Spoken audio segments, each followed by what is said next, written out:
दाङबाट काठमाडौँका लागि उडेको जहाज 81 नेपालगञ्जमा अवतरण। तयार भयो सिसामा हिँड्दै खेल्न पाइने स्काई वोक र बन्जी जम्प। रुखबाट लडेर रोल्पामा एक महिलाको मृत्यु। दाङमा आफ्नै श्रीमान र बुवाको हत्या गर्ने आमा छोरा पक्राउ। र ताइवानी राष्ट्रपतिले अमेरिकी सभामुखलाई भेटेमा त्यसविरुद्ध लड्ने चीनको चेतावनी। जर्मनीले युक्रेनलाई दियो 2 लडाकु ट्याङ्क उपहार।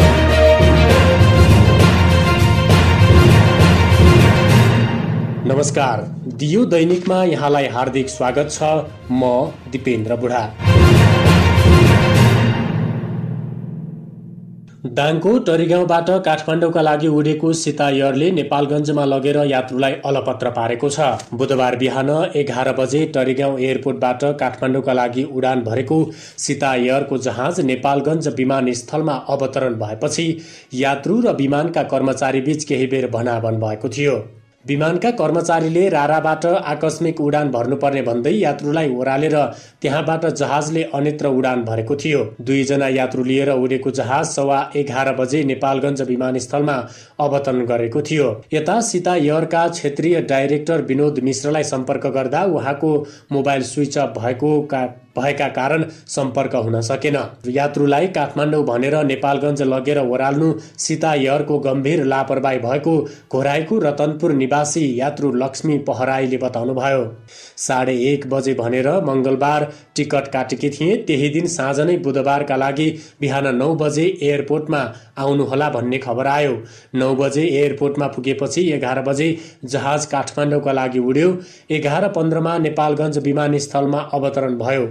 किन यहाँ झारेको भनेर विमानका कर्मचारीलाई भन्दा मुगुको राराबाट आकस्मिक उडान भर्नुपर्ने भयो भन्दै अन्यत्र उड्यो। लक्ष्मी पहराईले भन्नुभयो, उहाँ शुक्रबारबाट जापान जानका लागि 2 वर्षको दुधे बच्चालाई लिएर काठमाडौँ जान जहाजमा चढ्नु भएको थियो। विमानका कर्मचारीले सुरुमा अर्को जहाजमा व्यवस्थापन गरेर पठाउँछौं भनेर आक्रोशित यात्रुलाई शान्त लगाएपछि कुनै मतलब नगरेको पहराईले बताउनुभयो। सीता एयरले कुनै व्यवस्थापन नगरेपछि आफू बुद्ध एयरको जहाजमा काठमाडौँ पुगेको उहाँले बताउनु भएको छ। सीता एयरका क्षेत्रीय डाइरेक्टर विनोद मिश्रलाई सम्पर्क गर्न खोज्दा मोबाइल स्विच अफ भएका कारण कुनै कुरा हुन नसकेको बताइएको छ।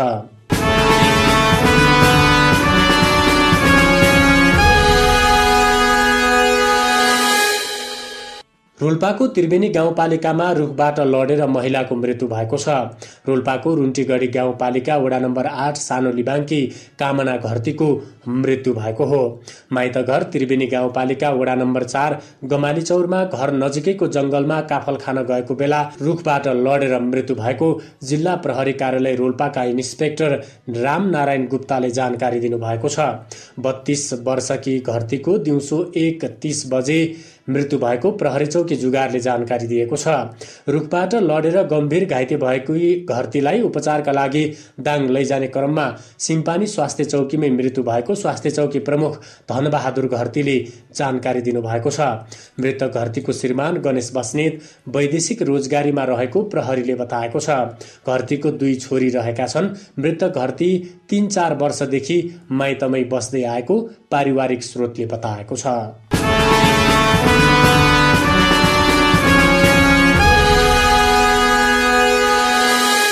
दाङमा 1 जनाको हत्या भएको छ। बंगलाचुली गाउँपालिकाको वडा नम्बर 2 मर्पेस निवासी 35 वर्षका रेशम सुनारको हत्या भएको वडा अध्यक्ष मैती पुन मगरले जानकारी दिनुभएको छ। हत्यामा संलग्न आमा छोरालाई प्रहरीले पक्राउ गरेको छ।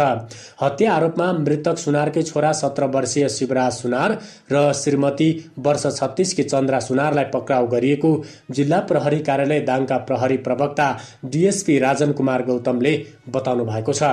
मृतक रेशम सुनारलाई कोदालोको पासाले टाउकोमा हानी हत्या गरिएको अवस्थामा फेला पारिएको उहाँले बताउनुभयो। घटना मंगलबार साँझ 7 बजेतिर भएको हो। मदिरा सेवन गरेको अवस्थामा श्रीमान श्रीमती बीच विवाद हुँदा छोरा र श्रीमतीले कुटपिट गर्दा मृत्यु भएको हुन सक्ने प्रहरीले जनाएको छ।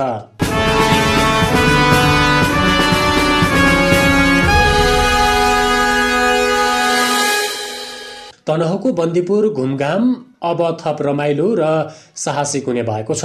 Bandipur sky walk and bungee jump कम्पनीले बन्दीपुर यात्रा थप रोचक बनाउन बरालथोकमा बन्जी जम्प र स्काई ओक हिँड्न मिल्ने सिसाको पुल निर्माण गर्ने भएको हो। यो Bandipur cable car and tourism लिमिटेडको सहायक कम्पनी हो। लिमिटेडका सिइओ रामचन्द्र शर्माका अनुसार 268 मिटर उचाइमा हुने यो बन्जी जम्प नेपालकै सबैभन्दा अग्लो हुनेछ। त्यस्तै यहाँको स्काई ओकको संरचना पनि अरू ठाउँको भन्दा अलग छ। यो स्काई ओक अंग्रेजी वर्णमाला ए आकारमा तयार हुँदैछ। दुईतिरबाट हिँडेर गोलो भागमा पुगेर त्यहाँबाट दृश्य अवलोकन गर्न सकिनेछ। स्काई ओक र बन्जी जम्प आगामी नयाँ वर्षबाट निर्माण सुरु हुने शर्माले बताउनु भएको छ। अहिले दुवै आयोजनाको डीपीआरको काम भइरहेको छ। सिइओ शर्माले भने आगामी नयाँ वर्षबाट निर्माण सुरु गर्ने तयारी भएको छ। दुवै आयोजनाका लागि 1 अर्ब रुपियाँ भन्दा बढी लागत अनुमान छ। सिसाको पुल बनाउन अहिले चिनिया कम्पनीले विस्तृत आयोजना प्रतिवेदन डीपीआरको काम गरिरहेको छ। डीपीआर तयारपछि निर्माणको काम सुरु हुनेछ। 1 वर्षमा सम्पन्न गरी सञ्चालनमा ल्याउने कम्पनीको योजना रहेको छ। Bandipur cable car and tourism लिमिटेडले यहाँ केबल कार पनि बनाउन थालेको छ। केबल कार भन्दा माथिल्लो भागमा 5 तारे होटल बन्दैछ। 5 तारे होटलको सभाहाल पछाडिको भिरमा स्काई वोक र बन्जी जम्प हुने सिइओ शर्माले बताएका छन्। उनका अनुसार यो सिसाको पुल दैनिक 5000 जना भन्दा धेरै हिँड्न सक्ने क्षमताको हुनेछ। यहाँ हिँड्न 1 देखि 2000 रुपियाँसम्म शुल्क लिने योजना रहेको छ। 2 शुल्कमा 62 मिटर लामो स्काई वोकमा आधा घण्टा हिँड्न पाइनेछ। जंगल र भिरको बाटोमा बन्ने सिसाको पुलमा हिँड्दा आकाशमै हिँडे जस्तो महसुस हुने उनले बताएका छन्। चारैतिर जंगल र भिरको बीचमा हुन्छ सिसाको पुल। यसमा हिँड्दा छुट्टै किसिमको आनन्द आउनेछ। उनले भने सिसाको पुलबाट आकाश नजिकै भएको महसुस गर्न सकिन्छ। स्काई वोक पुलमा बसेर विभिन्न हिम श्रृङ्खलासँगै घना जंगल पनि अवलोकन गर्न सकिनेछ। यस्तो सिसाको पुल उत्तरी छिमेकी चीन र रुसमा मात्र भएको शर्माको दाबी छ। ए आकारमा हुने स्काई ओकको सबैभन्दा माथि टुप्पाबाट बन्जी जम्प गर्न पाइनेछ। बन्जीको अलग्गै शुल्क लाग्दैन। आधा मिनेटको यो निशुल्क बन्जी जम्प नेपालका लागि उदाहरणीय भन्ने शर्माको भनाइ छ। यो सिसाको पुलको 300 मिटर तल जंगल हुनेछ। सामान्यतया बन्जी जम्प कुनै नदी वा खोज माथि हुन्छन्, तर बन्दीपुरमा जंगलकै माथि खेल्न पाइनेछ। उनले भने स्काई वोकको मजासँगै बन्जी जम्प गर्न मिल्ने सुविधा नेपालमै पहिलो पटक हुने बताइएको छ। त्यस्तै यो बन्जी जम्प देशकै अग्लो उचाइमा हुनेछ। 268 मिटर उचाइमा बन्ने बन्दीपुरको बन्जी जम्प विश्वको पनि दोस्रो अग्लो हुनेछ। अरू ठाउँमा भन्दा फरक पनि हुनेछ। उनले भने यहाँ डाँडाबाट जंगलको माथि बन्जी हान्ने हो। सुरक्षाका मापदण्ड अपनाएर बन्जीकै प्रविधि अनुसार खेलाइनेछ। आन्तरिक र बाह्य पर्यटकलाई लक्षित गर्दै बन्दीपुरमा साहसिक खेलहरू थपिरहेको शर्माले बताएका छन्। यो कम्पनीले हाल बनाइरहेको केबल कार पनि अलग किसिमको रहेको छ। रेस्टो कार नाम दिएको यो केबल कार भित्रै बस्न, खाना र सुत्न मिल्छ। दिउँसो यात्रा गर्न मिल्ने र राति खाना र सुत्न मिल्ने रेस्टो कार आगामी नयाँ वर्षबाट सञ्चालनमा ल्याउने कम्पनीको तयारी रहेको छ। वैशाखबाट परीक्षणका लागि केबल कार सञ्चालनमा ल्याउँदैछौँ। उनले भने जेठबाट व्यावसायिक रूपमा सञ्चालन हुनेछ। बन्दीपुर केबल एन्ड टुरिज्म लिमिटेडले आइपिओ जारी गर्ने घोषणा पनि गरिसकेको छ। यसका लागि एसबीआई मर्चेन्टमेन्ट सम्झौता भइसक्यो। पर्यटनमा नौलो स्वाद पस्किरहेको कम्पनीले केबल कार सञ्चालनपछि दोस्रो परियोजना अन्तर्गत स्काई वोक र बन्जी जम्प गर्न थप्न थालेको हो।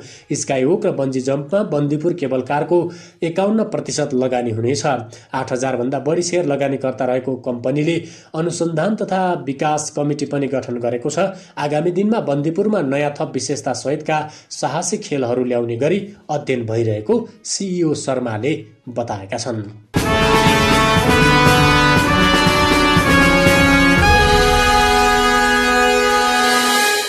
अस्ट्रेलिया सरकारले यस वर्ष 50 लाख कंगारू मार्ने कोटा निर्धारण गरेको छ।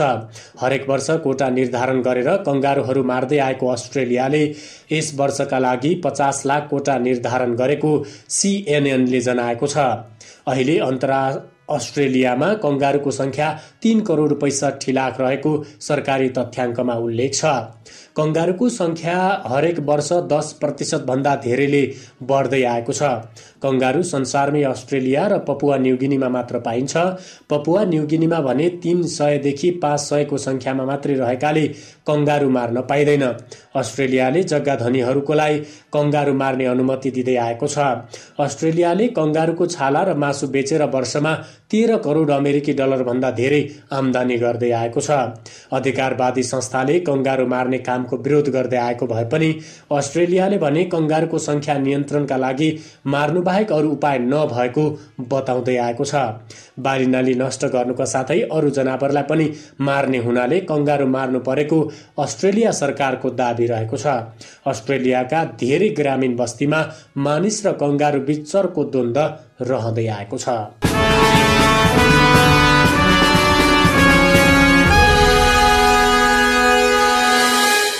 ताइवानका राष्ट्रपति साई इन वेनले संयुक्त राष्ट्र अमेरिका भ्रमणका क्रममा त्यहाँको प्रतिनिधि सभाका सभामुखलाई भेटेमा चीनले त्यस विरुद्ध लड्ने चेतावनी दिएको छ। राष्ट्रपति साई आफ्ना सहयोगीहरूसँगको कूटनीतिक सम्बन्ध सुदृढ तुल्याउने उद्देश्यका साथ ग्वाटेमाला र बेल्जियमको भ्रमणका क्रममा बुधबार अमेरिकातर्फ प्रस्थान गर्नुभएको छ। भ्रमणका क्रममा अमेरिकामा रहँदा उहाँले प्रतिनिधि सभाका सभामुख केभिन म्याकार्थीलाई भेट्ने बताउनु भएको थियो। चीनले स्वायत्त टापु ताइवानलाई आवश्यक परे बल प्रयोग गरेर मुख्य भूमिमा विलय गर्न सक्ने चेतावनी दिँदै आएको छ भने राष्ट्रको एक चीन सिद्धान्त अनुसार कुनै पनि देशले चीन र ताइवान दुवैसँग आधिकारिक कूटनीतिक सम्बन्ध कायम गर्न नसक्ने बताउँदै आएको छ। राष्ट्रपति साई सभामुख म्याकार्थी बीचको कुनै पनि बैठक आफूलाई अमान्य हुने उल्लेख गर्दै बेजिङले यदि उहाँले भेटवार्ता गरेमा त्यस विरुद्ध लड्न दृढ उपाय अवलम्बन गर्ने चेतावनी दिएको छ। राष्ट्रपति साईले अमेरिकी सभामुखलाई भेटेमा त्यो अर्को उक्साहट हुने तथा त्यसबाट एक चीन नीतिको गम्भीर उल्लङ्घन हुने ताइवान मामिला कार्यालयका प्रवक्ता झु फेङलियनले बताउनु भएको छ। उहाँले चीनको सार्वभौम सत्ता र अखण्डतालाई कमजोर बनाउने कुनै पनि गतिविधि सह्य नहुने बताउनु भएको छ।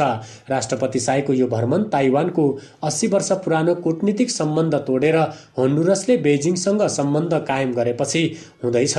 होन्डुरस बाहिरिएपछि ताइवानलाई औपचारिक मान्यता दिएका देशको संख्या 13 देशमा झरेको छ। होन्डुरसका विदेश मन्त्री एडुआर्दो रेनाले देशको आर्थिक आवश्यकता तथा ताइवानले आर्थिक सहायता बढाउन अस्वीकार गरेपछि चीनसँग कूटनीतिक सम्बन्ध स्थापना गर्ने निर्णयमा सरकार पुगेको बताउनु भएको छ। ताइवानले वार्षिक रूपमा प्रदान गर्दै आएको 5 करोड डलर अनुदानलाई एक वर्ष 10 करोड गर्न तथा तिर्न बाँकी रहेको 60 करोड डलर सहुलियत ऋण पुनर्संरचनाका निम्ति गरेको आग्रहप्रति पनि सकारात्मक जवाफ नदिएको उहाँले बताउनु भएको थियो।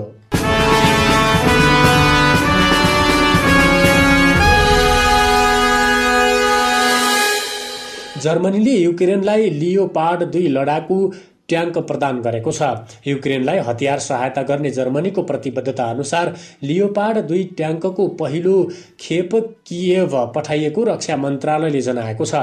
युक्रेनी टोलीलाई लियोपार्ड 2 ट्याङ्क प्रयोग र सञ्चालनको प्रशिक्षण दिएपछि पहिलो खेपमा 18 वटा अत्याधुनिक युद्ध ट्याङ्क पठाइएको रक्षा मन्त्री बोरिस पिस्टोरियसले बताउनु भएको छ। गएको जनवरीमा जर्मनीले युक्रेनलाई लियोपार्ड 2 ट्याङ्क प्रदान गर्ने आश्वासन दिएको थियो।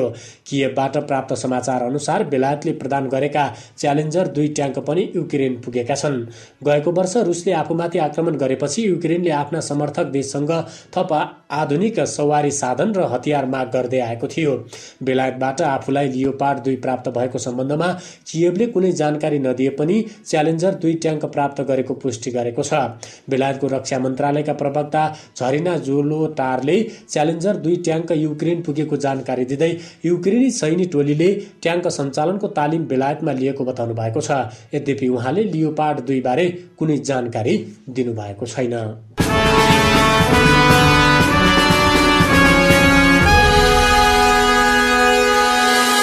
हवस् त आजलाई दियो खबर यति नै। नयाँ खबरहरू सुन्न र हेर्नको लागि दियो दैनिक युट्युब च्यानललाई सब्स्क्राइब गर्न र नजिकैको बेल आइकनलाई दबाउन नभुल्नुहोला। आजलाई भने खबर कक्षका सम्पूर्ण साथीहरूसँगै म दिपेन्द्रलाई पनि आज्ञा दिनुहोस्। नमस्ते।